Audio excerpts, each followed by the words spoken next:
Yuya est un perdant laid et insignifiant, harcelé pour son corps en surpoids aussi longtemps qu'il se souvienne. Cependant, sa vie change quand il est transporté dans un monde secret avec un système de progression cheaté de niveau divin qui lui accorde de l'argent, des fils canons et une aura infinie.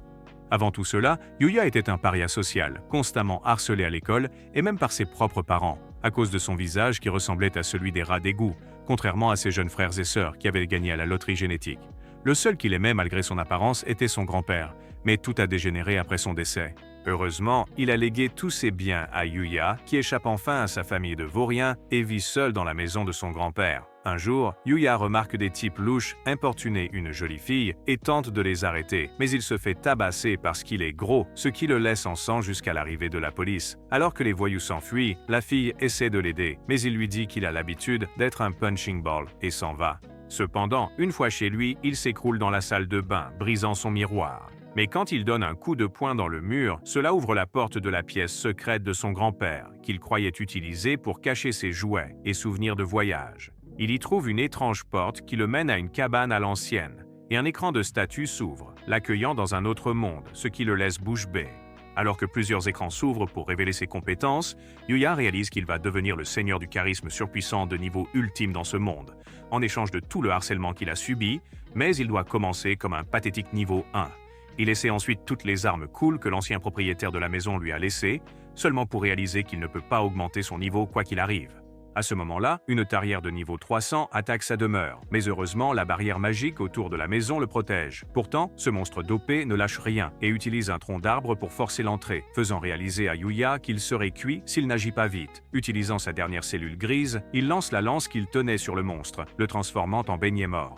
Cet accident propulse Yuya du dernier rang au niveau 100 et laisse derrière lui des objets légendaires qui peuvent être convertis en argent du monde réel. Cette nuit-là, après que Yuya soit revenu dans le monde réel et se soit endormi dans son lit, les cellules de son corps subissent des mutations profondes pendant la nuit, grâce au tout premier entraînement physique de sa vie. Le lendemain matin, il se réveille avec un corps incroyablement musclé et des abdos en béton, se sentant comme une personne complètement différente. Cependant, il ne peut pas voir son reflet car il a brisé le miroir hier soir. Cela ne le dérange pas car il n'a jamais voulu voir son vilain visage de toute façon. Alors il emprunte des vêtements chez le sage puisque les siens ne lui vont plus.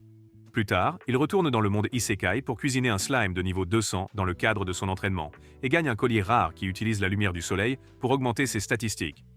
Le lendemain, alors que Yuya commence l'université, il est dévisagé par tous les garçons et les filles de l'école, ce qui le rend perplexe, car d'habitude, les gens ne se souciaient pas de son existence à moins de vouloir se moquer de lui. Même ses anciens harceleurs refusent de croire qu'il est le même gros porc qu'ils avaient l'habitude de frapper, ce qui ne fait que le troubler davantage. Finalement, il trouve un miroir pour voir ce qui n'allait pas avec son visage, seulement pour découvrir qu'il s'est transformé en un gigachad certifié, à son grand étonnement.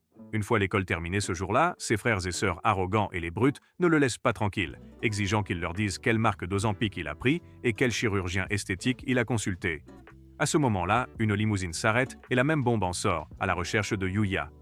Le perdant décérébré ne la reconnaît pas avant qu'elle ne lui rappelle comment il l'avait autrefois sauvé de voyous qui voulaient l'entendre les appeler « papa ». C'est là que ça le frappe, et Yuya se demande ce qu'une fille aussi canon qu'elle veut faire avec son misérable lui. Elle se présente comme Kaori et révèle qu'elle cherchait Yuya depuis lors, car elle voulait lui demander s'il aimerait lui claquer les pêches. Il devient évident qu'il a besoin de plus d'espace dans son pantalon après avoir entendu ça pour la toute première fois, ce qui pousse l'acolyte de Kaori à prendre le relais. Cette MILF sexy explique que Kaori veut lui demander s'il aimerait être transféré à son université, l'Académie Usei, car son père en est le président et veut faire de lui son gendre. Yuya a du mal à croire qu'un endroit aussi chic accepterait ses cellules cérébrales grillées et essaie de la refuser, seulement pour que ses frères et sœurs dégénérés interviennent et affirment qu'ils sont meilleurs que Yuya à tous égards et méritent donc le billet gratuit pour Usei.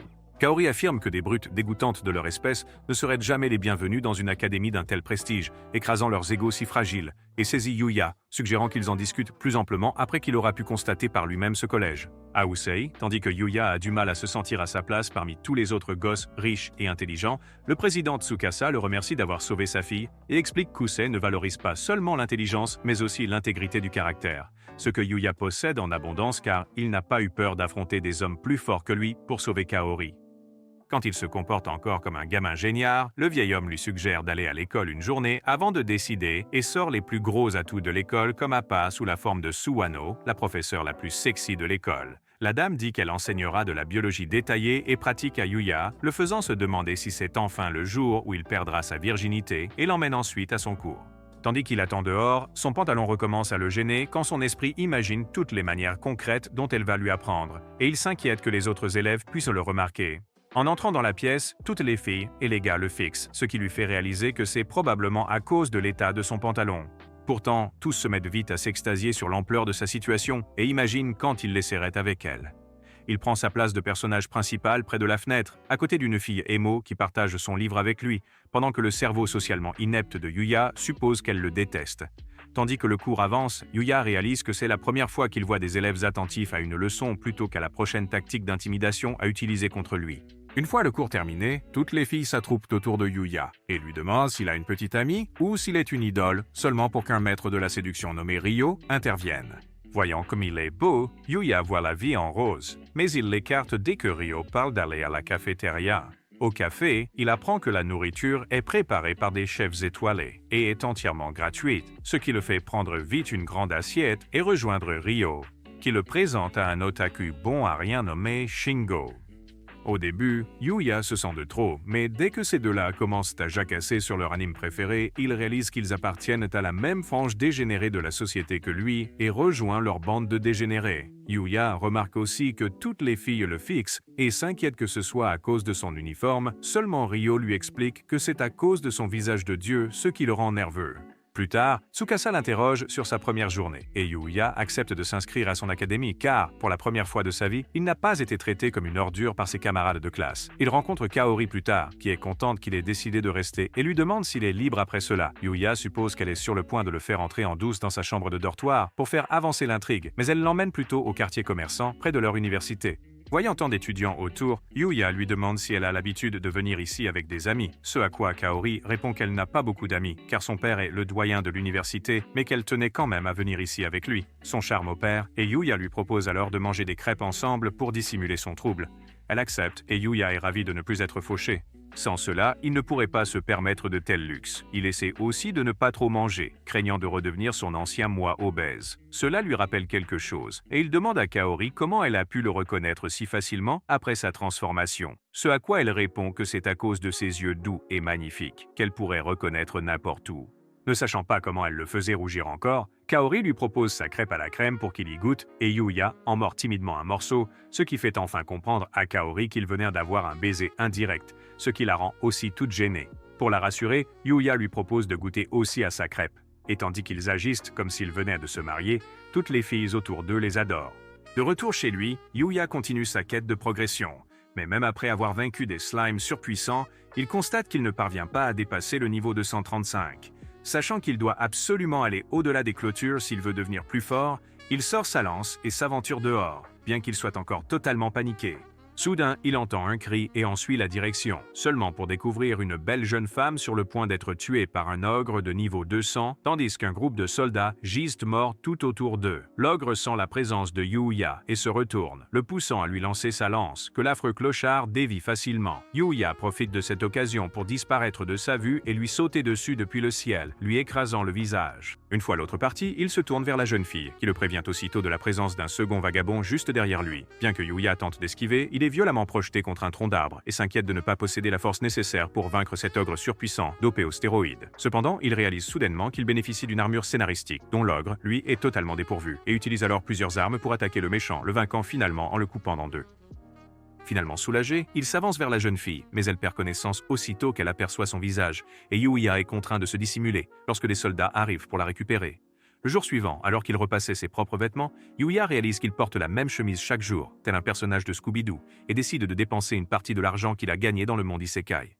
Dès qu'il arrive au centre commercial et cherche, par habitude, le magasin de seconde main le plus proche, Yuya sent tous les regards sur lui, ce qui le met très mal à l'aise. De l'autre côté du centre commercial, un directeur de shooting non-binaire est au bord de la crise de nerfs car son mannequin homme ne s'est pas présenté, alors que la magnifique mannequin femme, Miu, attend depuis des heures. Finalement, il décide de choisir un parfait inconnu dans la foule et se lance dans sa quête pour trouver son nouveau mannequin. Pendant ce temps, alors que Yuya peine à trouver les modèles qui lui conviennent, deux drôles de dames l'abordent et lui demandent s'il a envie de s'amuser avec elles, s'il a du temps libre. Ne voulant pas les vexer, il leur dit poliment qu'il n'est pas attiré par les femmes plus âgées, ce qui les séduit quand même et les fait rougir. Il échappe rapidement à l'emprise du regard féminin et se dirige vers un autre magasin, seulement pour être rattrapé en chemin par le réalisateur du tournage. Cet homme inspiré par Jojo le supplie immédiatement de l'aider pour le shooting, et Yuya accepte après avoir appris qu'il y aurait de la nourriture gratuite et une mannequin très sexy. Il n'a aucune difficulté à laisser ses phéromones de beau gosse se déchaîner, ce qui fait du shooting un succès instantané. Mais son côté puceau a du mal à gérer les énormes melons de Miu qu'elle ne cesse de lui coller au visage.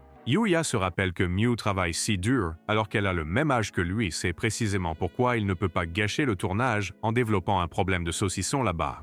Pourtant, les seigneurs du scénario le mettent à l'épreuve, tandis que Miu lui passe le bras pour la photo suivante et écrase ses atouts contre lui, puis le serre dans ses bras, les pressant contre sa poitrine, tout cela pendant que leur réalisateur en profite. Au même moment, dans le monde Isekai, la jeune fille que Yuya a sauvée ne cesse de rêver de lui et décide de retourner dans la forêt pour le chercher, contre l'avis de ses gardes. De retour au centre commercial, Yuya est épuisé après avoir maîtrisé ses hormones toute la journée, quand Miu le remercie de son aide et lui demande s'il aimerait qu'elle le récompense avec un déjeuner appétissant plus tard. Cela fait s'étouffer le pauvre puceau, mais Miu lui tend rapidement son mouchoir et lui demande pourquoi son cerveau pourri a cessé de fonctionner au mot « bouche ». Yuya s'excuse et demande à Miu la raison pour laquelle elle a choisi de devenir mannequin, ce à quoi elle répond qu'elle est une personne en quête d'attention, qui n'a jamais reçu l'affection qu'elle désirait de ses parents. C'est pourquoi elle aime tant quand ses fans l'encensent. À ce moment-là, les spectateurs autour du tournage commencent à pousser des cris de joie, quand Sho, le mannequin masculin d'origine, apparaît comme s'il n'avait jamais rien gâché. Il pousse immédiatement Miu contre un mur et lui demande pourquoi elle ne veut pas développer l'intrigue avec lui, peu importe tous ses efforts. Voyant que la jeune fille est clairement mal à l'aise, Yuya intervient, mais Sho s'énerve et lui assène un coup de poing de nulle part. Heureusement, il trébuche sur le mouchoir de Miu, ce qui permet à Yuya de le plaquer au sol avec ses prises de catch, avant de craindre que tout le monde ne le déteste pour avoir frappé le garçon populaire. Au contraire, tout le monde autour d'eux acclame Yuya, et le réalisateur filme la cascade de Sho avec Miu et la met en ligne, ruinant ainsi sa réputation. Alors qu'il s'enfuit du centre commercial, cachant son visage répugnant, le directeur remercie Yuya et lui propose un poste de mannequin dans son agence, mentionnant qu'un tel talent ne devrait jamais être gâché. Cependant, Yuya refuse son offre pour se concentrer sur ses études et son activité secondaire d'aventurier, mais le remercie tout de même pour cette excellente proposition. En guise de compensation pour le tournage, Yuya se voit offrir une collection de vêtements de créateurs coûteux, triés sur le volet, qu'il refuse dans un premier temps de ramener chez lui, mais finit par céder après la forte insistance du réalisateur, Mu, qui souhaite le revoir très bientôt. Plus tard, alors que Yuya examine de plus près tous les vêtements chez lui, il est ravi de pouvoir enfin s'habiller comme le maître du style qu'il a toujours rêvé d'être. Cependant, il tente d'abord de tester son potentiel de mâle alpha inné dans le monde d'Isekai, où il retrouve la jeune fille de tout à l'heure avec ses soldats, tous luttant pour leur vie contre un groupe de monstres. Au moment même où un orc surgit derrière la jeune fille et manque de lui ôter la vie, Yuya le fend en deux d'un coup d'épée, et par la suite, il défait tous ses autres acolytes également, purifiant la forêt pour de bon. Il soigne ensuite les soldats tombés avec un élixir de guérison qu'il a concocté à partir des herbes du jardin, tandis que le commandant Owen et la jeune fille le contemplent avec admiration. Dès que Yuya a fini de jouer l'infirmière, la fille s'approche de lui et dit qu'elle est venue le chercher car elle avait quelque chose d'important à lui dire. Yuya suppose qu'elle veut le remercier pour l'autre jour, mais elle lui a demandé de la claquer là, tout de suite. Cela met en rogne Owen qui dit qu'ils n'ont pas risqué leur vie juste pour qu'elle puisse libérer ses tendances de salope. Ce à quoi la jeune fille répond qu'il n'est pas mal de vouloir rendre l'appareil à son sauveur. Yuya, fatigué de leur chamaillerie et totalement désintéressé, suggère de poursuivre cette discussion chez lui, ce qui surprend Owen, qui ignorait que quelqu'un puisse vivre dans cette forêt infestée de monstres. Une fois à l'intérieur, Owen se présente formellement comme le chef des chevaliers royaux, et la jeune fille se nomme Lexia, la princesse du royaume d'Arcelia. Cela choque Yuya, qui n'arrive pas à croire que son être insignifiant puisse potentiellement développer une intrigue avec une vraie princesse.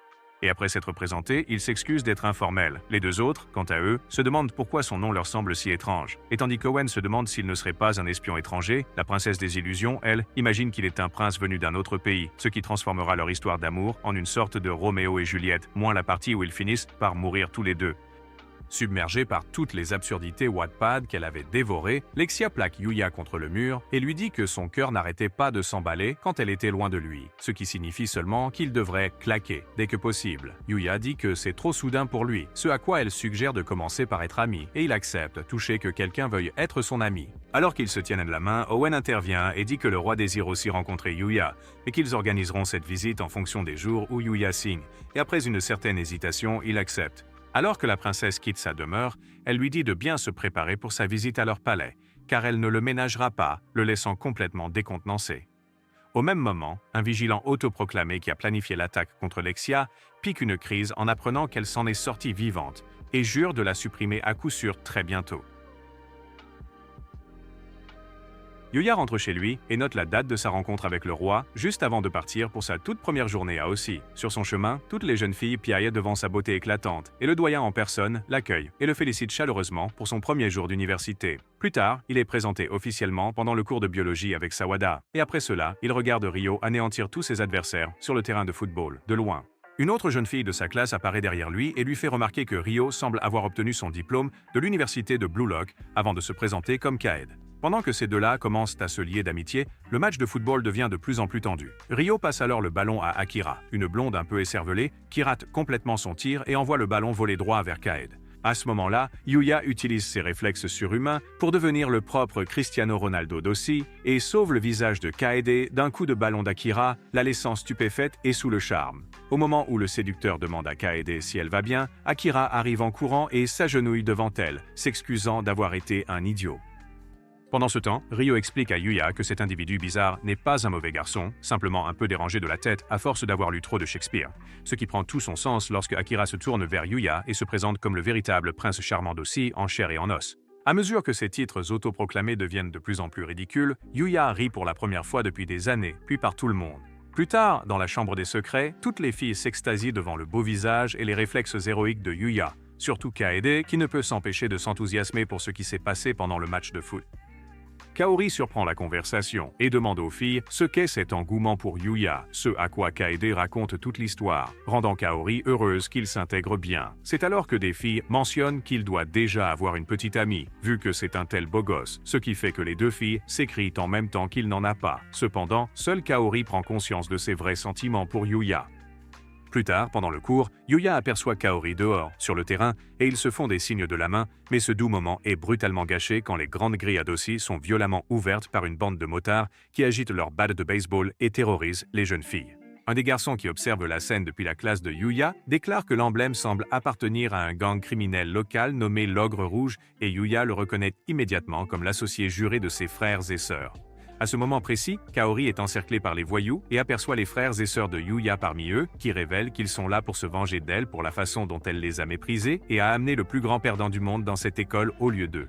Kaori dit que toute leur mesquinerie se transformera en larmes une fois que la police arrivera, mais le chef du gang déclare qu'il devrait simplement l'enlever et partir, ce à quoi les frères et sœurs rancuniers sont d'accord. Pendant ce temps, quand Yuya essaie de descendre pour aider Kaori, il est incapable de bouger et ne parvient pas à comprendre pourquoi il peut si facilement combattre tant de monstres dangereux, mais ne peut pas se résoudre à s'opposer aux frères et sœurs qui l'ont traité comme une ordure toute sa vie. Tandis que le monde se met à tourner, il se gifle pour se ressaisir et annonce à tous qu'il se rend sur les lieux du crime. Kaori lui suggère de prendre les escaliers, mais Yuya répond qu'il est trop stylé pour ça et saute par la fenêtre, réussissant un atterrissage parfait. Il sprinte rapidement vers Kaori et dévie sans effort toutes les battes que le chef blond et sa bande lui jettent, avant d'affronter enfin leur grosse pointure. Même si tout le monde pense que c'est la fin pour Yuya, il arrête le type à main nue et le projette au loin, comme s'il n'était qu'un vulgaire faire-valoir. Voyant cela, tous les autres gangsters reculent, et Yuya, imposant son aura, se dirige vers Kaori, lui demandant si elle est blessée quelque part. Ces retrouvailles romantiques donnent la nausée au chef de gang, alors il fonce sur Yuya avec sa moto d'occasion, seulement pour qu'elle s'écrase contre un mur. Au moment où la police arrive pour arrêter les gangsters, Kaori et Yuya vivent un grand tournant de l'intrigue car elle s'évanouit dans ses bras et ils rougissent, l'un devant l'autre.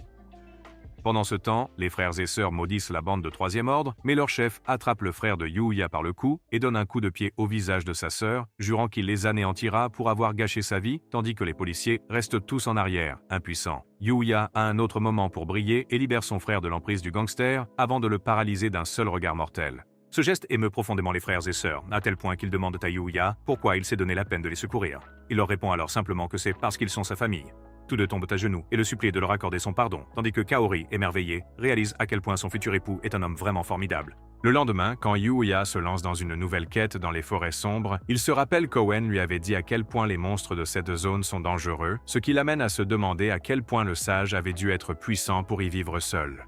Après avoir terminé son propre entraînement pour la journée, Yuya s'apprête à rentrer chez lui quand il entend un cri et découvre qu'un petit chiot noir est en train d'être absolument malmené par un troll géant de niveau 600. Il utilise l'invisibilité pour dissimuler sa présence et manque de partir après avoir constaté que la puissance d'attaque du troll dépasse les 20 000.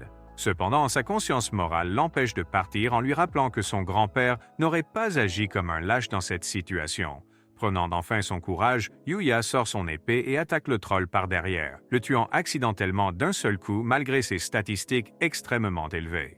Après s'être remis de l'embarras d'avoir failli partir, Yuya conclut que sa victoire chanceuse était due aux armes extrêmement puissantes que le sage avait fabriquées, et se tourne vers le petit chiot pour le trouver grognant contre lui. Yuya sort maladroitement son tonique de guérison et l'offre au chiot, seulement pour le voir s'évanouir et laisser Yuya paniquer.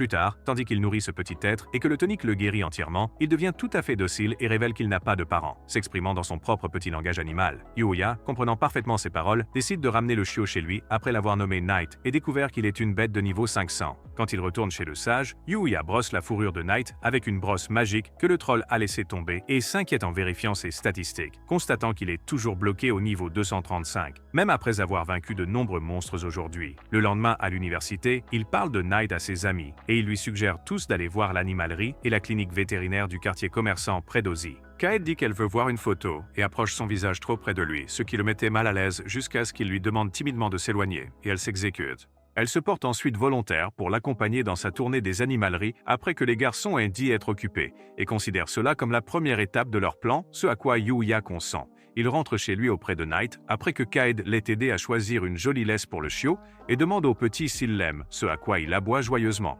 Il l'emmène ensuite dans un parc des environs pour une promenade, où toutes les jeunes filles autour de lui se mettent en mode simple en voyant ses traits divins, et tous les hommes âgés le saluent chaleureusement, ce qui n'était jamais arrivé auparavant.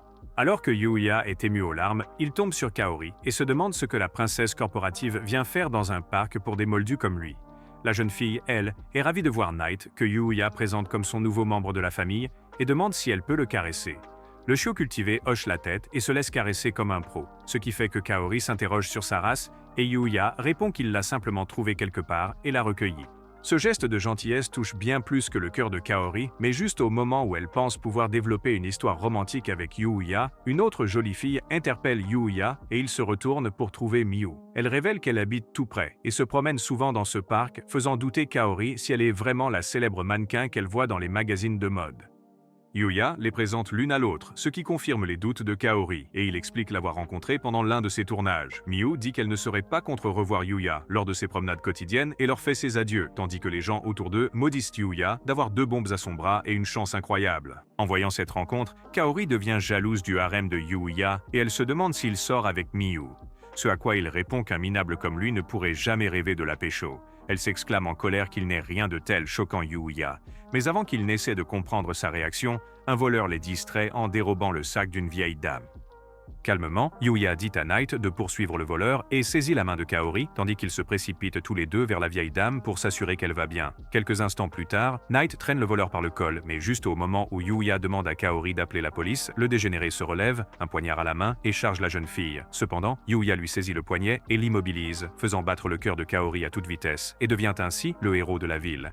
Ce soir-là, Yuya emmène Knight dans les recoins les plus profonds de la forêt obscure, où il affronte un ours gigantesque et Knight terrasse un troll redoutable par ses propres moyens. Alors qu'ils s'enfoncent encore plus loin, Yuya rencontre une créature mythique, un cerf de cristal de niveau 630 doté d'une puissance magique colossale, et active aussitôt sa cape d'invisibilité. Cependant, il s'aperçoit rapidement que le cerf peut le distinguer malgré le sortilège magique et décide de l'affronter directement, avec l'aide de Knight.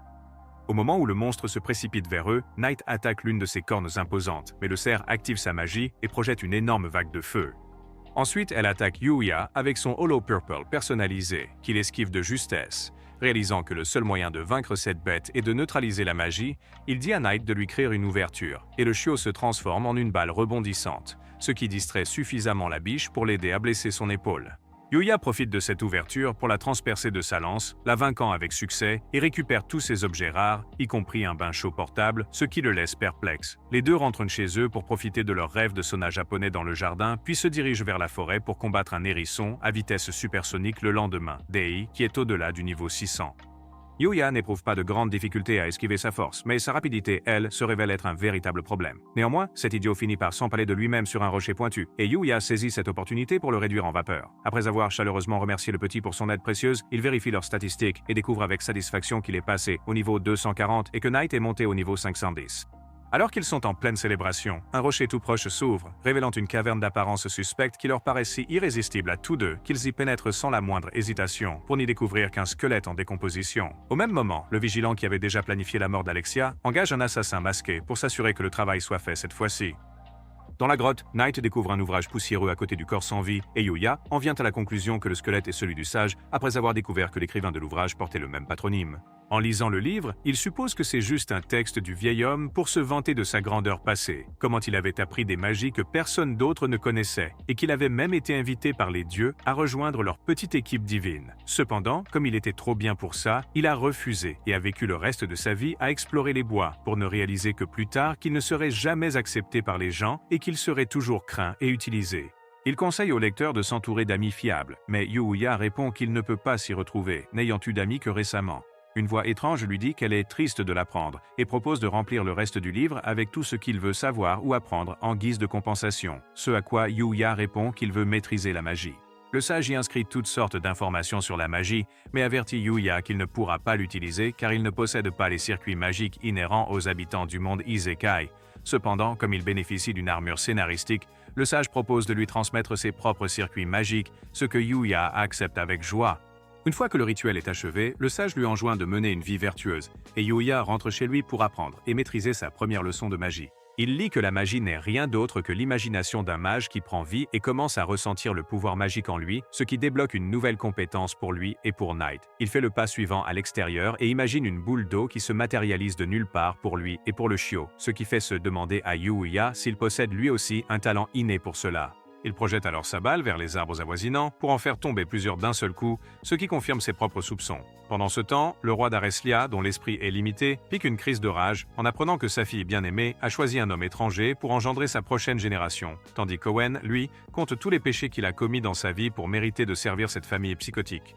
Le lendemain à l'école, tandis que Yuya se rappelle qu'il doit être prudent quant au moment et à l'endroit où il déploie sa magie, en raison de sa grande rareté, Sawada rappelle à ses élèves leur prochaine sortie de camping en dehors du campus.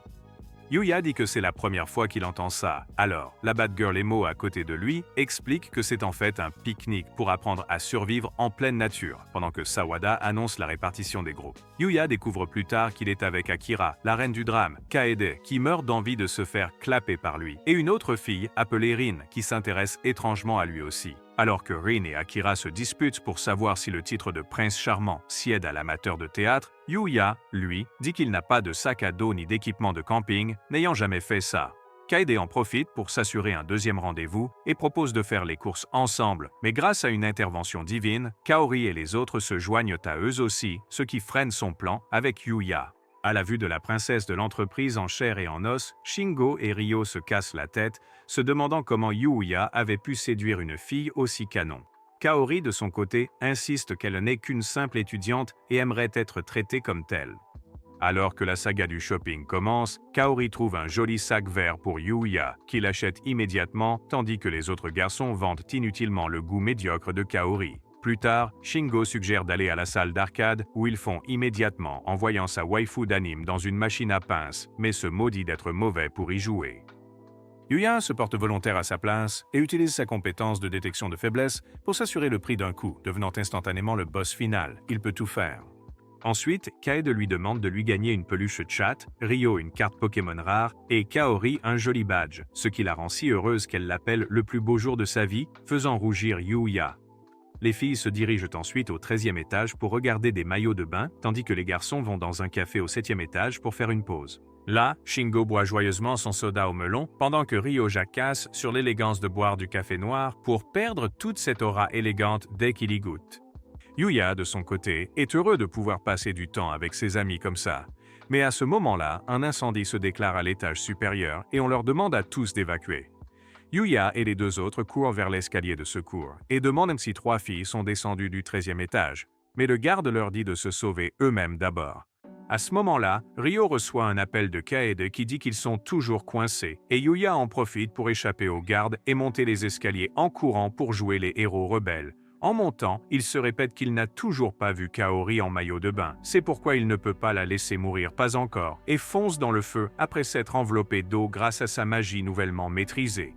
Pendant ce temps, les filles gisent inconscientes dans le coin après avoir respiré la fumée. Mais heureusement, Yuya trouve Kaori juste au moment où elle est sur le point de s'effondrer. Il la rattrape et les porte tous les trois immédiatement, courant dans tous les sens, cherchant désespérément une issue, mais n'en trouvant aucune. Il réalise alors que le seul moyen de les sauver est de percer un passage à travers le plancher. Il utilise toute son énergie pour faire éclater le béton, descendant spectaculairement jusqu'au sol où Ryo et Shingo les attendent avec les pompiers. La culture d'Ora lui épargne les questions sur la façon dont il a fait ce qu'il a fait, et même la police le laisse tranquille après quelques réprimandes. Plus tard, Tsukasa se précipite pour serrer sa fille dans ses bras et remercie Yuya à plusieurs reprises de l'avoir sauvée à nouveau, ce qui ne fait que le solitaire se demander si c'est ce que l'on ressent quand on a une famille aimante. Alors qu'il rentre chez lui, le cœur lourd, triste de n'avoir personne à aimer et qui prenne soin de lui, Knight l'accueille en sautant dans ses bras et dissipe sa solitude. Au même moment, dans le monde d'Isekai, une divinité lapine est attaquée par une jeune femme un peu plate qui lui demande de la rejoindre dans sa mission de détruire ce monde dénué de sens. Quelques jours plus tard, Yuya teste à nouveau la théorie de la magie du sage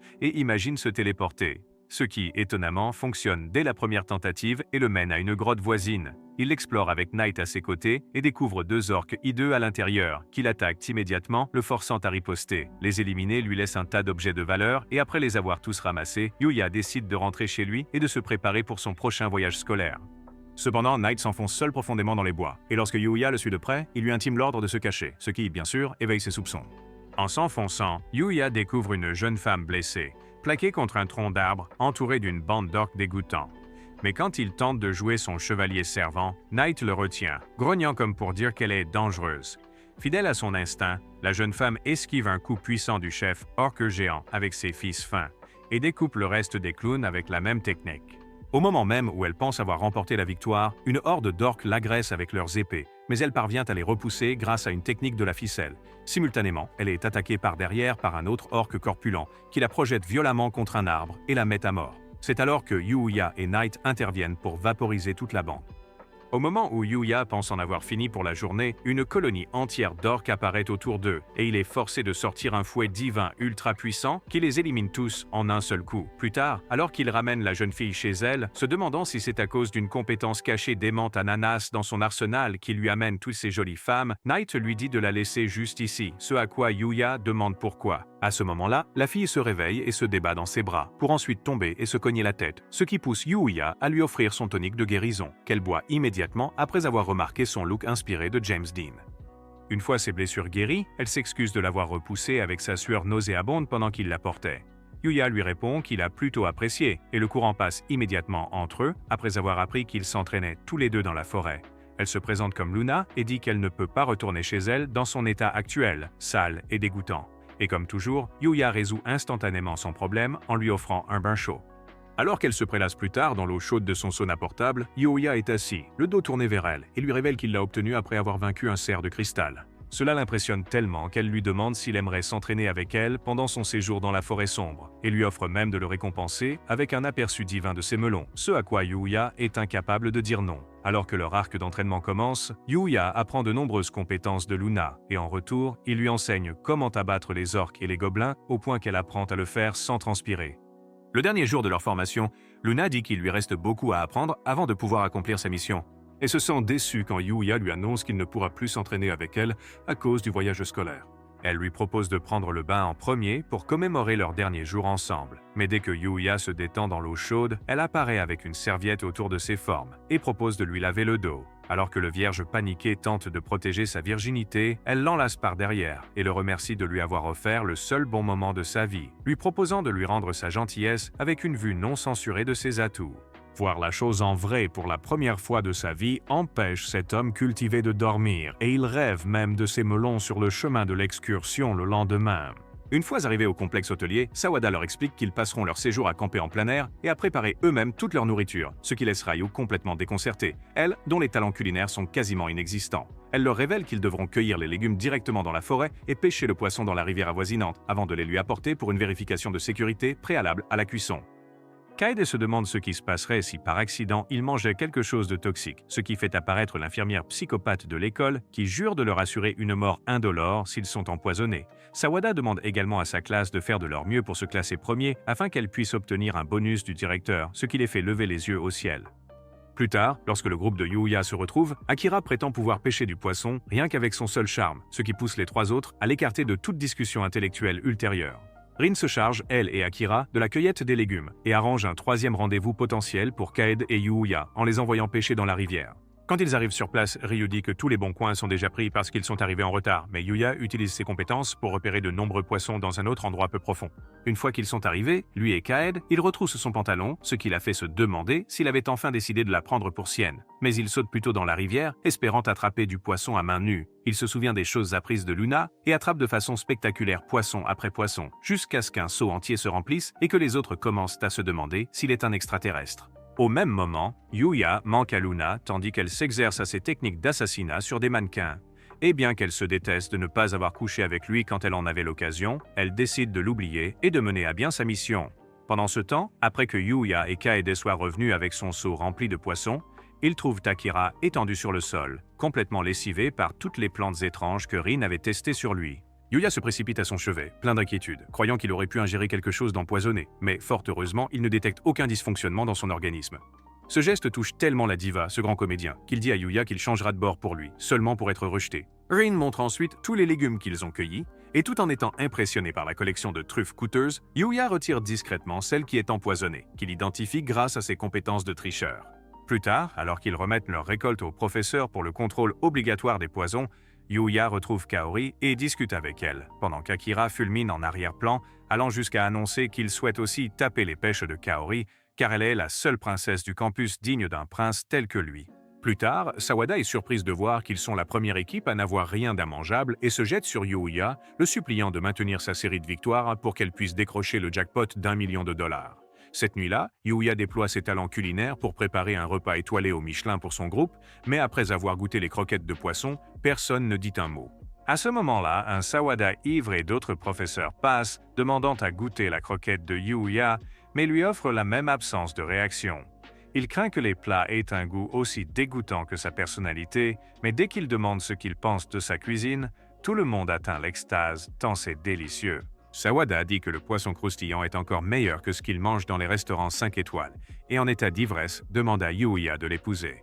Alors que tout le monde piaille, Sawada dit qu'elle ne sait ni cuisiner ni faire la lessive, et que la seule chose dont elle a été bénie, ce sont ses très gros melons, ce qui en fait en quelque sorte la partenaire idéale pour un Sigma qui peut prendre soin d'elle. Les professeurs la mettent en garde contre la corruption d'un garçon innocent comme Yuya, et Kaede dit qu'il mérite mieux qu'une vieille femme d'âge mûr. Cependant, Sawada saute dans les bras de Yuya et lui fait goûter ses melons juteux, promettant d'attendre aussi longtemps qu'il le faudra, tandis que Kaede essaie de les séparer et qu'Akira souhaite être le visage de Yuya. Plus tard cette nuit-là, il utilise la magie de téléportation pour rentrer chez lui et préparer un bon repas pour Knight, lui disant qu'il aime rendre les gens heureux. Alors c'est peut-être pourquoi il s'est senti si bien quand ses amis ont loué ses talents culinaires ce soir-là. Ils retournent ensuite aux sources thermales pour leur bain nocturne obligatoire, seulement pour anéantir toute la confiance restante de la population masculine de l'établissement en exhibant ses abdominaux parfaitement sculptés. Pendant ce temps, Kaede dévoile ses plus grands secrets du côté féminin des bains, et Rin ne rate pas cette occasion de relâcher tout son stress accumulé. Pendant qu'elle tripote ses balles anti-stress souples, Kaori s'approche aussi d'elle et ressent de la jalousie pour les atouts de Kaede. Rin affirme qu'elle possède les deuxièmes plus gros seins de l'école, juste après Sawada, ce qui fait penser à Kaede aux événements prévus pour ce soir, et elle révèle à Kaori que leur professeur de biologie a fait sa demande en mariage à Yuya. Cela rend la pauvre fille incroyablement peu sûre d'elle et elle réalise que c'est fini pour elle, car elle ne peut pas rivaliser avec des atouts si imposants avec sa planche à pain. Le lendemain matin, tous les élèves découvrent que leurs camps ont été détruits, mais ils l'ignorent et se dirigent vers la forêt pour ramasser leur petit déjeuner. Dans la forêt, Akira découvre des marques de griffes sur les arbres et manque de se pisser dessus jusqu'à ce que le coupable de ces marques apparaisse sous la forme d'un ours grizzly géant. Yuya et ses amis courent vers les champs où Sawada les aide à échapper à l'ours en les protégeant derrière un banc et leur dit plus tard de courir rejoindre le reste des professeurs derrière la zone de sécurité. Pendant cette course, Sawada trébuche et manque de devenir le petit déjeuner de l'ours, mais Yuya s'interpose et le retient avant d'utiliser ses prises de lutte professionnelles pour l'immobiliser complètement. Sawada, totalement conquise, remercie Yuya de lui avoir sauvé la vie et lui demande s'il aimerait manger son gâteau en guise de récompense, ce à quoi il répond non. Quelque temps plus tard, les autorités arrivent avec Kaori, qui explique qu'elle a utilisé sa carte de piston pour assurer une place sûre à l'ours dans l'une des installations de son père, ce qui garantit que l'animal sera en sécurité. Une fois le voyage terminé, Yuya retourne dans le monde d'Isekai avec Knight pour débarrasser le chemin de Lexia des orques et des ogres, car sa rencontre tant attendue avec le roi est enfin arrivée. Pendant qu'il s'affaire à cela, la divinité lapine qu'il avait déjà croisée le contemple de loin avec un regard pensif et murmure qu'elle a enfin découvert l'élu. C'est alors que le somptueux carrosse de Lexia arrive, et elle, accompagnée de ses gardes et d'Owen, l'accueille chaleureusement pour son tout premier voyage vers la capitale royale, faisant ainsi rougir Yuya. Soudain, Knight sent quelque chose et saute sur Lexia, l'éloignant juste avant que la forêt ne s'effondre sur elle. Yuya les tranche en une seconde pour protéger les autres et demande à Knight s'il peut sentir le coupable derrière ça. Tandis qu'Owen pique une crise pour rejeter son incompétence ailleurs, Yuya court après l'assassin et l'assomme, seulement pour découvrir que ce n'est autre que Luna. Au moment même où Lexia arrive sur les lieux, il remercie Knight de ne pas lui avoir fait de mal en lui révélant que c'était Luna depuis le début et informe la princesse que cette jeune fille est celle qui vient d'attenter à sa vie. Profondément dévasté par cette révélation, il la supplie de le laisser soigner les blessures de Luna chez lui avant de la sanctionner pour ses actes. Elle accepte à condition qu'il l'emmène avec lui et qu'il lui explique la nature exacte de leur relation. Alors qu'Owen et sa bande les poursuivent, Yuya utilise la magie de téléportation pour se transporter, lui et les filles, jusqu'à sa maison et promet à Lexia qu'il lui expliquera tout ce qu'elle lui demandera. La princesse commence par se demander comment il a pu utiliser la magie de téléportation si facilement, alors que ça n'existe que dans les contes de fées, et le met en garde de ne pas l'utiliser si ouvertement à l'avenir. Elle se tourne ensuite vers Luna et lui dit d'arrêter son numéro d'innocente belle au bois dormant, car Yuya et elle savent très bien qu'elle est se réveiller. Alors que la traîtresse abandonne et s'assied, Lexia lui ordonne de lui déballer son passé tragique et douloureux, afin qu'elle puisse lui pardonner, ce à quoi Luna répond que la princesse devrait tout simplement la tuer, car c'est ce qu'elle mérite. Cependant, quand Yuya lui dit qu'il s'intéresse aussi à son passé, elle se met à déblatérer à une vitesse supersonique sur comment elle était orpheline, survivant de miettes et en fouillant les poubelles, avant d'être adoptée par un assassin de la Guilde Noire qui lui a appris tout ce qu'elle sait aujourd'hui.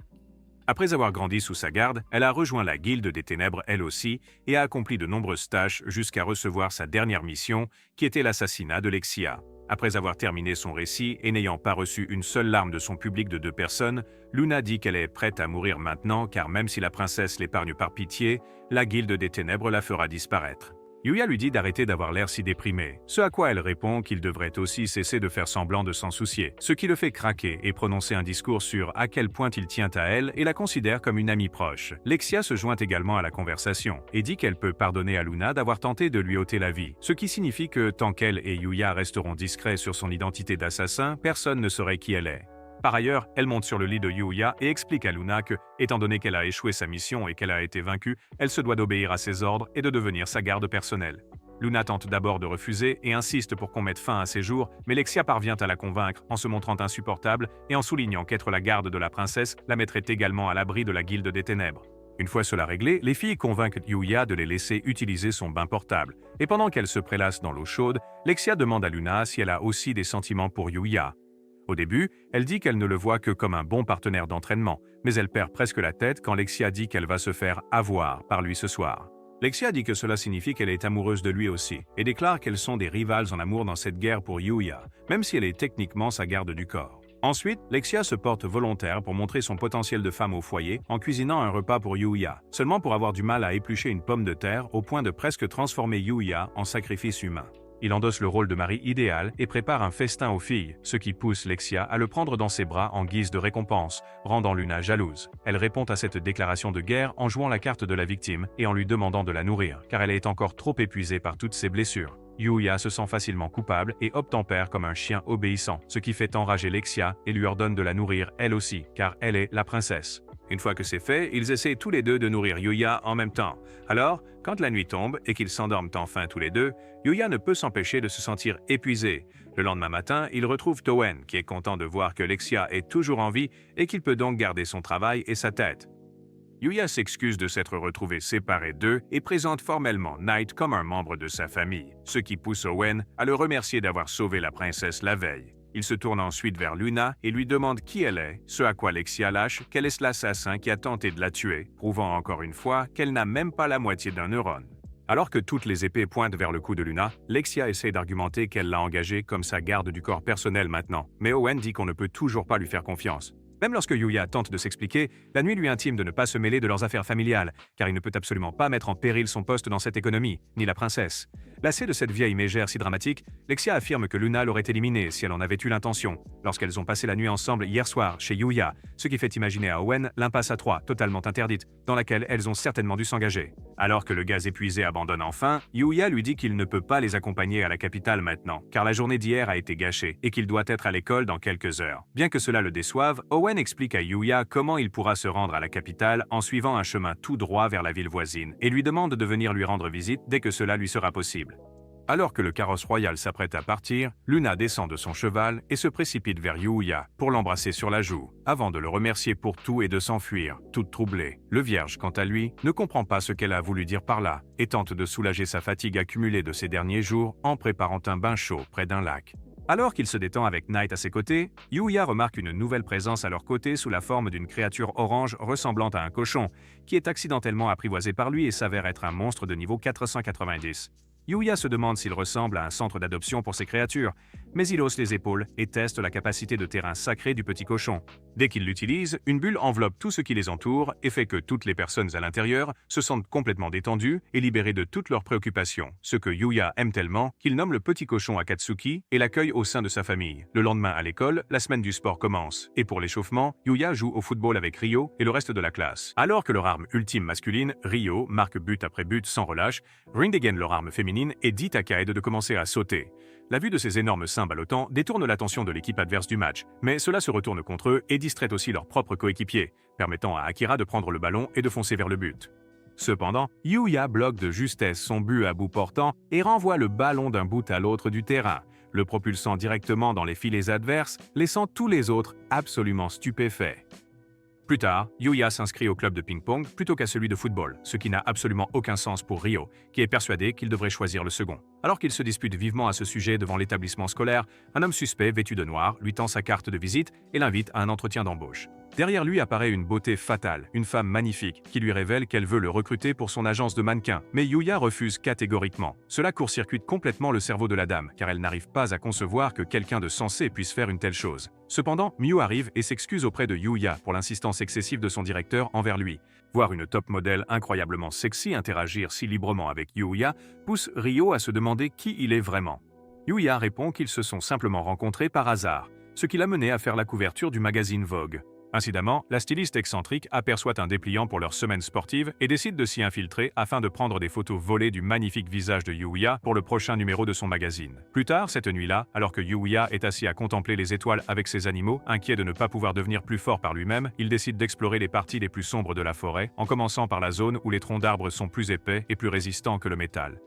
En se retournant, Yuya découvre un sanglier géant aux cornes scintillantes et suppose que c'est Akatsuki, seulement pour trouver plus tard le petit gars de l'autre côté. Au moment où il réalise qu'il est sur le point de se faire démolir, les cornes du sanglier l'envoient voler et vomir du sang en plein air, refusant même de le laisser se soigner avec le tonique. Au moment où la première correction de Yuya, depuis qu'il a acquis de nouveaux pouvoirs, débute, la divinité lapine apparue précédemment intervient et projette le sanglier, ainsi que tous les arbres de la forêt, d'un seul coup de patte. Cependant, Yuya est plus sidéré de voir un lapin parler que de voir la forêt détruite, et il réalise que celui qui se tient devant lui n'est pas un personnage secondaire ordinaire qu'il ajoutera à sa famille d'adoption. Le lapin leur demande à tous les trois de lui montrer leur coup de pied et n'est impressionné que par Yuya, qui selon lui possède un talent brut mais encore inexploité. Après cela, les deux commencent à donner des coups de pied dans le vide comme deux crétins chômeurs, la seule différence étant que les coups de Yuya ne font rien, tandis que Monsieur Lapin perce des trous dans plusieurs arbres d'un seul coup. Ensuite, il commence à entraîner Yuya en lui bottant les fesses toutes les nuits et n'explique même pas pourquoi, avant que, des jours plus tard, il ne lui fasse enfin un discours de motivation. Selon Monsieur Lapin, il existe deux types de super-pouvoirs dans leur monde. Des divinités comme lui et les villes, qui sont en fait une concentration moralement corrompue de haine et de malice qui s'empare des gens ordinaires. Ce que font les divinités, c'est combattre ces villes pour protéger l'humanité et trouver des successeurs à qui transmettre leurs dons. C'est là que Yuya entre en jeu. Cependant, Yuya affirme avoir des problèmes d'engagement, donc bien qu'il soit disposé à apprendre de lui et à protéger les personnes faibles, il ne peut pas assumer ce titre car il implique de grandes responsabilités. L'homme lapin déclare qu'il y consentira si Yuya conclut un accord avec lui et lui enseigne la magie en échange de l'apprentissage des arts martiaux, ce qu'ils acceptent tous deux. Les fruits de M. Les effets de l'entraînement du lapin commencent à se faire sentir lorsque Yuya parvient enfin à cuisiner un sanglier sauvage doté de cornes magiques, mais il le fait avec sa corde divine plutôt qu'avec les coups de pied en lesquels le lapin a placé toute sa confiance. Une fois le sanglier abattu, Lapin révèle qu'il représentait une menace de rang SS comparée aux villes qui se situent environ 3 niveaux au-dessus, et il explique que maintenant qu'il a vaincu une créature aussi puissante, son espèce va commencer à évoluer. Yuya s'inquiète à l'idée que cette évolution le transforme en une sorte de monstre et que les filles ne l'applaudissent plus, mais par chance, cela ne se produit pas. Le lendemain, alors que la folle de la mode dit à Yuya qu'elle gardera toutes les caméras braquées sur son visage, son adversaire pour le match de ping-pong fait son apparition, ressemblant à un véritable Tchad, ce qui fait trembler tout le monde. Il s'avère qu'il est aussi un champion olympique et le prouve en cultivant son aura avec son premier coup qui passe juste à côté de Yuya. Cependant, l'ex-gros n'est pas déstabilisé après avoir combattu des monstres littéraux sous stéroïdes et renvoie le coup si puissamment qu'il perce un trou à travers la table de tennis. Voyant cela, le soi-disant champion de ping-pong se retire comme une belette et Yuya est content de n'avoir accidentellement frappé personne à la tête. À ce moment-là, la reine des rebondissements scénaristiques géants l'entraîne de force sur le terrain de volleyball pour remplacer un joueur paresseux. Mais Yuya détruit accidentellement le terrain et le ballon à cause de sa force, obligeant l'équipe adverse à se retirer. Finalement, Kaori lui demande de remplacer son partenaire blessé lors d'un match de tennis contre 2 joueurs sadiques, ce que Yuya accepte pour ensuite réaliser qu'il devra jouer la partie entière seul, car les compétences athlétiques de Kaori sont inexistantes. Il part nonchalamment toutes les attaques scandaleuses des adversaires et termine le match en retenant Kaori au moment où elle s'évanouit par manque de fer, réalisant la photo parfaite pour la couverture du magazine de mode. Plus tard dans la soirée, alors que Yuya et Kaori rentrent ensemble, elle lui propose de le remercier en lui offrant un bon repas, ce à quoi il répond que passer du temps avec elle lui suffit amplement. Cette attaque ultra-riche fait perdre un peu la tête à Kaori et elle récompense Yuya en l'embrassant sur la joue, le laissant à la fois choqué et ravi. Quelques jours plus tard, la directrice de mode examine le résultat final de sa séance photo d'infiltration de la journée sportive et dit à son acolyte qu'une fois que cela sera en ligne, Yuya recevra des offres de toutes les grandes sociétés de divertissement. Pendant ce temps-là, Kaori et Yuya étudient ensemble chez lui, tandis qu'elle lui donne des cours de maths, qu'il maîtrise avec une nullité brillante, et qu'en retour, il l'aide avec les langues, le seul domaine où il excelle véritablement, grâce à ses compétences de tricheur. Alors que Kaori caresse Akatsuki et s'imagine vivre ici un jour comme épouse de Yuya, elle se souvient s'être timidement proposée pour l'aider en maths après qu'il ait dit ne pas être doué. Elle est un peu déçue car ils étudient vraiment, au lieu de faire avancer l'intrigue, ce qui était son intention initiale. Pour pleurer à chaudes larmes, elle demande à utiliser les toilettes, mais tombe plutôt sur la porte Isekai de Yuya. Il arrive juste à temps pour l'empêcher d'entrer et explique nerveusement que derrière cette porte se cache un autre univers, un lieu où il a maîtrisé l'art de la magie et développé des capacités qui, pour leur monde, sont tout simplement surhumaines. Il lui montre sa magie de boule d'eau pour lui donner une preuve concrète et lui demande si elle aimerait l'explorer par elle-même, ce qu'elle accepte immédiatement. Il lui tend la main et Kaori la prend avec plaisir, traversant enfin et se sentant émerveillée par la splendeur du paysage. Tandis qu'elle fixe son écran de statut et se demande ce que cela signifie, Yuya se met à jacasser sur le fait qu'il n'est pas l'homme qu'elle croit, car il s'est comporté comme un gigachad dans le monde réel en utilisant les compétences qu'il a acquises ici, même s'il est techniquement la lie de la société. Kaori sourit et confie à Yuya qu'elle aimerait en découvrir plus sur sa seconde vie et tous deux se font un serment d'auriculaire, promettant que bientôt, il l'emmènera aussi au-delà des clôtures. Il lui demande également de garder cela secret, ce à quoi elle se demande si cela signifie qu'ils entretiennent désormais une relation spéciale, ce que Yuya confirme à moitié, ce qui fait que la jeune fille délirante s'imagine à nouveau leur mariage. Au même moment, Lexia retourne auprès de son père, le roi Arnold, qui demande à Owen pourquoi Yuya n'est pas venu avec eux. À cela, Luna répond que c'est parce qu'elle a essayé de tuer Lexia que Yuya a dû perdre une journée entière à les garder et à leur offrir une thérapie gratuite, ce qui fait qu'il ne pouvait plus venir ici. Le minuscule cerveau d'Arnold ne comprend que la première partie et il saisit sa magnifique épée avant de se jeter sur Luna et de peu lui trancher le cou en deux. Toutefois, elle l'immobilise en enroulant ses fils autour de ses bras, ce qui laisse le vieil homme très impressionné par son talent. Pourtant, il estime qu'un traître ne devrait jamais être autorisé à vivre, mais il est arrêté par Lexia, qui le traite de mauvais père pour ne pas faire confiance à son jugement. Cette accusation de la part de sa fille fait que le pauvre roi s'assoit et pleure toutes les larmes de son corps dans un coin, ce qu'Owen aggrave en mentionnant que c'est Yuya qui a attrapé Luna et a ensuite emmené Luna et Lexia chez lui. Apprendre que sa fille unique s'est fait agresser par un clochard dans les bois le fait piquer une énième crise de colère, tandis qu'Owen se tient tranquillement dans un coin. Pendant ce temps, le vigilant masqué qui a engagé Luna se révèle être le frère aîné de Lexia, Rhaegar, qui est furieux d'apprendre que ce mystérieux clochard des bois a une fois de plus interféré avec son grand plan pour voler le trône. Après avoir appris que Yuya avait été invité au palais royal, il sort un orbe de scellement magique et ordonne aux assassins d'attaquer le palais. Et après avoir éliminé le roi et la princesse, il leur demande de rejeter la faute sur Yuya. Quelques jours plus tard, Yuya chasse des monstres d'élite dans la forêt et récupère leurs objets lâchés, qui comprennent un lit futon de luxe dont il ne comprend absolument pas l'utilité. Plus tard, il se rend dans la ville voisine où il découvre des jeunes femmes à fourrure avec des queues et des oreilles de chat et se demande ce que ce serait de développer une intrigue avec elles. Il se dirige ensuite vers une guilde marchande et tente de vendre des épices de son monde, pour apprendre qu'elles sont une denrée rare ici, ce qui finit par rapporter à Yuya 100 pièces d'or pour du sel et du poivre. Après cela, il reçoit une carte de guilde du marchand et prend une calèche pour la capitale où il trouve des filles à fourrure encore plus sexy que celles de la ville précédente. Finalement, il arrive au palais royal et retrouve Owen, qui l'emmène directement dans la salle d'audience du roi, où Yuya découvre un tas de figurants, ainsi que les 2 joyaux de son harem personnel, et enfin, une Cendrillon transgenre qui s'avère être le roi. Ce roi, cet homme enfant complètement stupide, demande à Yuya s'il est bien celui qui a sauvé sa fille, mais aussi s'il est allé jusqu'à passer la nuit entière à dormir avec elle, ce qui laisse Yuya perplexe, car il ne se souvient absolument pas de cette dernière partie. Alors que le roi pique sa 2e crise de colère, il réprimande violemment Yuya pour n'avoir même pas daigné apporter un cadeau à sa chère fille. Yuya s'excuse alors humblement et lui propose le futon qu'il a lui-même reçu en guise de compensation. Pour une raison quelconque, ce geste fait rougir tout le monde autour de lui à en mourir et met le roi tellement en colère qu'il se jette sur lui avec sa belle épée, jurant de le tuer pour son impudence. Owen protège Yuya et soutient que cet idiot ignorant ne savait probablement pas qu'offrir de la literie à une fille signifie que tu veux la sauter, ce qui embarrasse Yuya à tel point qu'il souhaite juste mourir. C'est alors que les dieux d'Isekai l'entendent et envoient une multitude d'assassins pour Rhaegar qui encerclent le roi et toutes les autres personnes. Quand les mages attaquent, ils neutralisent toutes les attaques grâce à la sphère d'annulation magique et déclarent que personne ne s'en sortira vivant.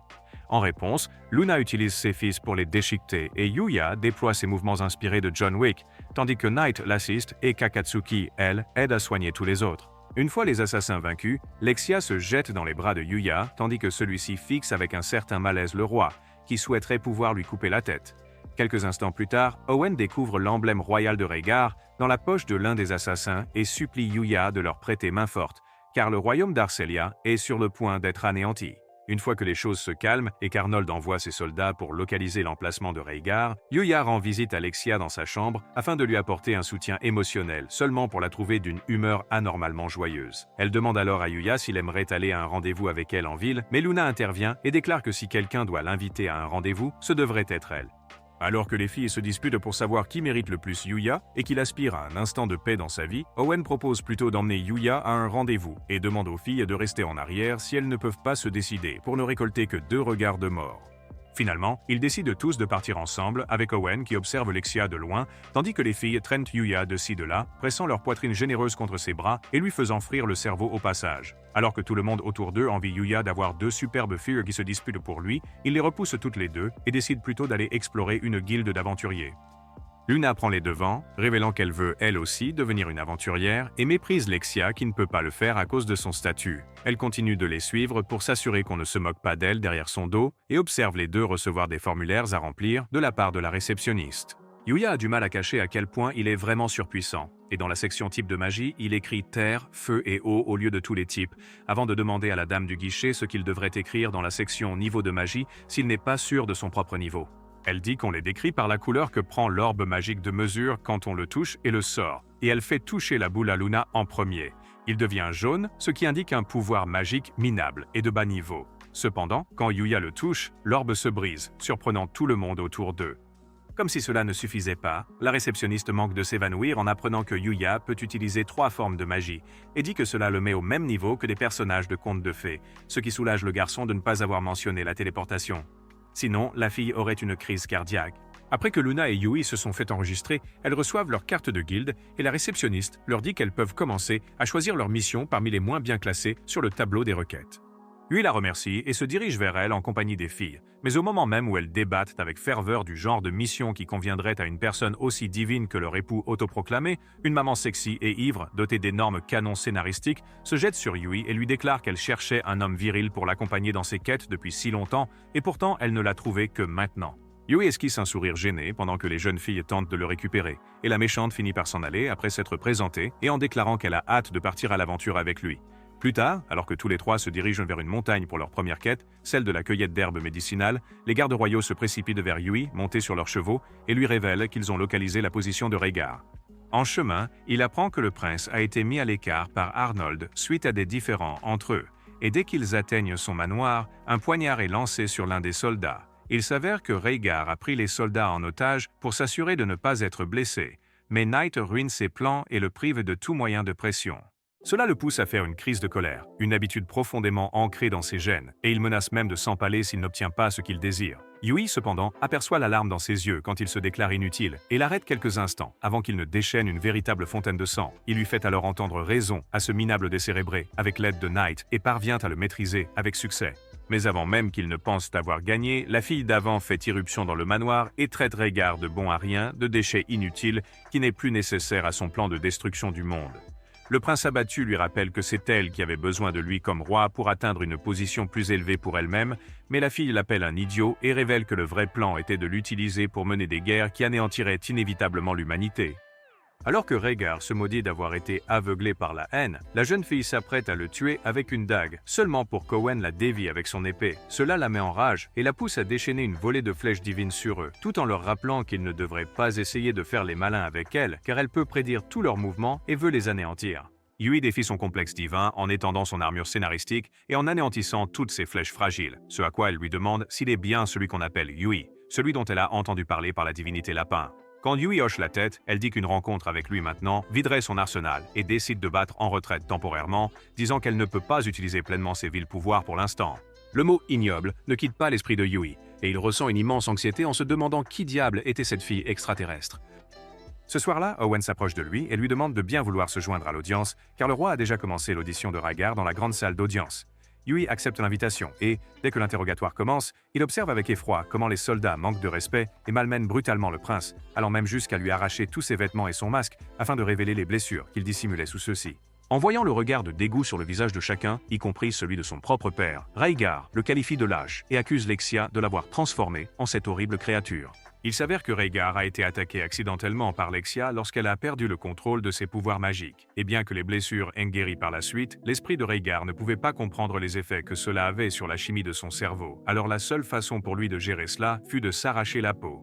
Quand Arnold ne pouvait plus supporter la vue d'un fils si laid et si instable mentalement, il l'a mise à l'écart et l'a qualifié de garçon maudit, ce qui a transformé Rhaegar en un paria social et un exclu de la société. Une situation que Yui relie automatiquement à sa propre ancienne vie et pour laquelle il éprouve une profonde sympathie. Au moment où Rhaegar, en larmes, supplie qu'on le tue, Yui intervient et sort son élixir de guérison, le lui faisant boire de force entièrement. Le remède le guérit complètement, le faisant passer d'un paria social dégoûtant à un sigma parfait en un clin d'œil. Mais même s'il est enfin heureux, Rhaegar dit qu'il ne peut échapper à une condamnation à mort.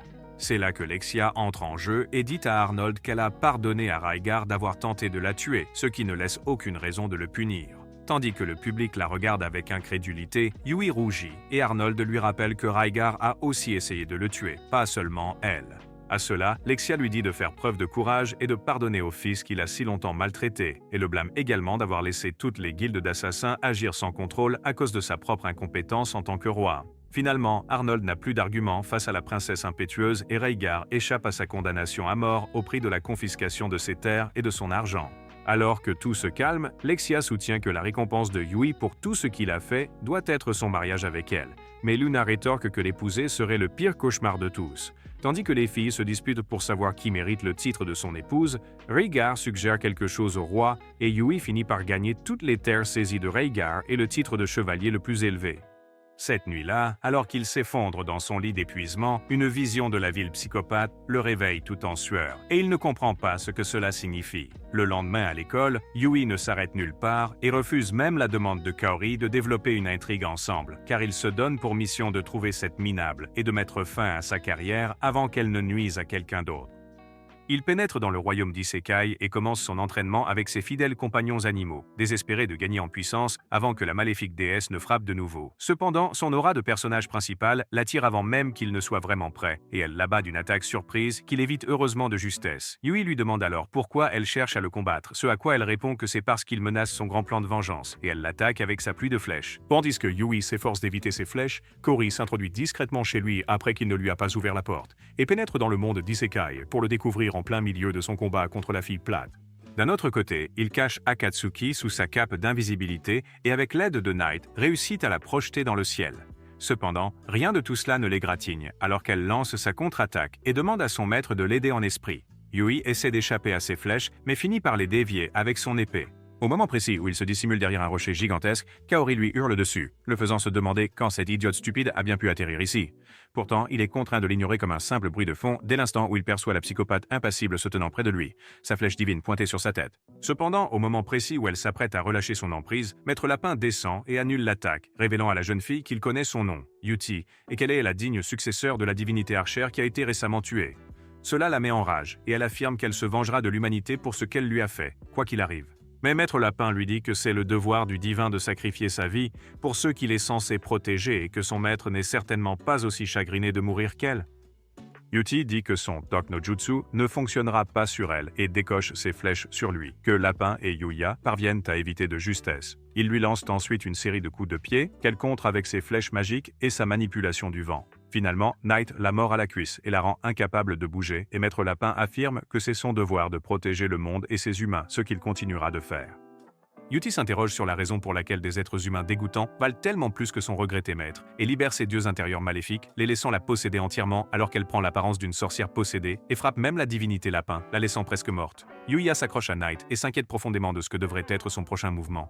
Akatsuki sort de sa cape d'invisibilité et s'avance vers Yuti malgré les supplications de Yuya de s'arrêter. Il déploie sa bulle de terrain sacré qui anéantit miraculeusement le dieu maléfique en Yuti, et Yuya profite de cette occasion pour l'assommer. Voyant cela, la divinité Lapin déclare qu'Akatsuki est l'une de ces rares bêtes qui détiennent le pouvoir de s'opposer au dieu maléfique, et dit à Yuya qu'il laissera Yuti comme un nouvel ajout à son harem avant de s'enfuir. Au moment où le pauvre gars s'inquiète de ce qu'il devrait faire d'elle, Kaori l'appelle et il se retourne pour découvrir un troll géant derrière elle. Il utilise instantanément une lance pour assommer la bête, mais il craint que maintenant que Kaori l'a vu s'en prendre à des êtres vivants, elle ne finisse par avoir peur de lui. Il avoue également qu'il est, au fond, un imposteur qui a trompé toutes les personnes de son entourage. Mais Kaori affirme que ce n'est absolument pas la vérité, car ses yeux si bienveillants n'ont pas changé depuis la toute première fois qu'il l'a secouru. C'était là toute la réassurance dont il avait désespérément besoin, et il ne peut alors s'empêcher de sourire à Kaori, qui lui rend son sourire avec tendresse. Quelques jours plus tard, il la présente à la fois à Luna et Lexia, et Yuti intègre l'académie Usia. Yuya mourra-t-il puceau, ou va-t-il bientôt conclure avec une de ses bombes? Dites-le nous en commentaire. Laissez un like si vous avez apprécié et abonnez-vous pour plus de super résumés.